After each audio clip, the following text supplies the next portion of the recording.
सब एक हो जाओ, आजादी का दीप जलाओ। और इस्लाम को मानने वाले जो लोग हैं उन लोगों के पास ताकत भी रही है, शक्ति भी रही है।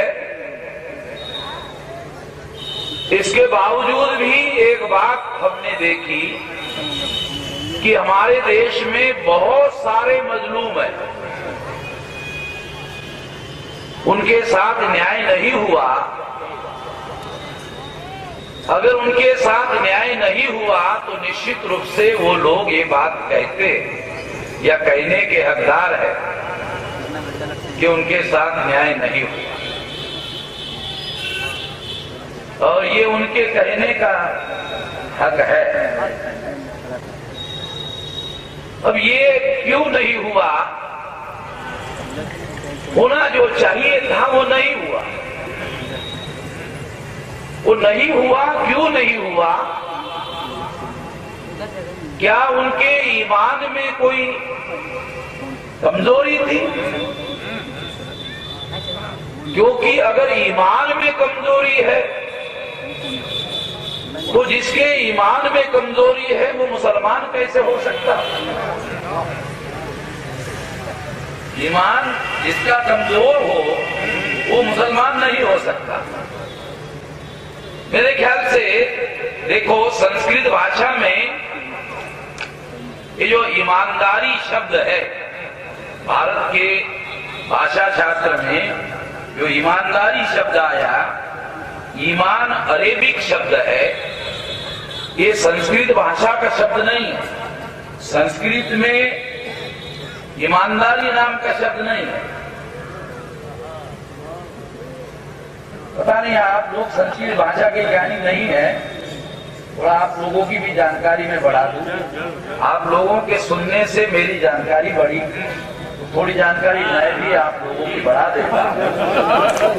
संस्कृत भाषा में ईमानदारी शब्द नहीं। अब आप बोलेंगे संस्कृत भाषा में ईमानदारी शब्द क्यों नहीं है? संस्कृत के जो निर्माता है ब्राह्मण, उनको ईमानदारी से कोई लेना देना नहीं। जब किसी चीज की जरूरत होती है दुनिया में तो वो पैदा होती है। विज्ञान का नियम है, आवश्यकता आविष्कार की जननी है। मास्टर साहब, आप भी हिंदी के टीचर रहे हैं, तो आवश्यकता आविष्कार की जननी है। संस्कृत में ईमानदारी शब्द नहीं है। संस्कृत के निर्माता ब्राह्मण है। ब्राह्मणों को ईमानदारी की कभी कोई जरूरत नहीं, और आज भी जरूरत नहीं।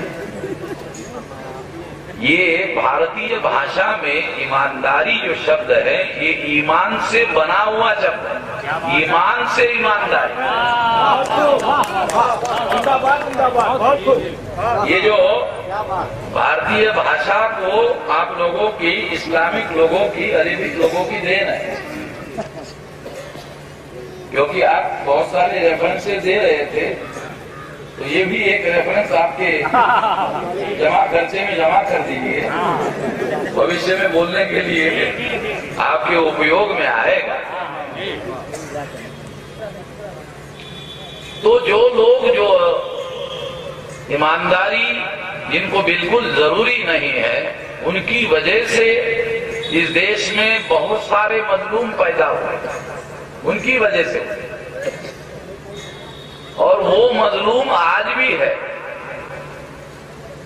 उन मजलूमों को आप लोग न्याय दे सकते थे, आप लोगों ने नहीं दिया। पता नहीं क्यों नहीं दिया। आपका तो अल्लाह ताला का मिशन था, और मुसलमानों के ज़िम्मे वो मिशन सौंपा गया था। मुसलमानों के लिए एक काम सौंपा गया है, दुनिया में इंसाफ कायम है। जितना मैं थोड़ा बहुत पढ़ा हूँ इस्लामिक इतिहास और इस्लामिक थोड़ा लिटरेचर पढ़ा हूँ, इतिहास पढ़ा हूँ, तो मुसलमानों के जिम्मे एक काम है दुनिया में इंसाफ कायम करना। अब इतना बड़ा मिशन आप लोगों का है और वो भी अल्लाह ताला का है, तो इसमें कोई दोबारा चर्चा करने का मुद्दा नहीं है। ये आपके जिम्मे सौंपा गया है, इस पर केवल अमल करने का मामला है। ये डिस्कशन का मामला नहीं है, अमल करने का मामला है।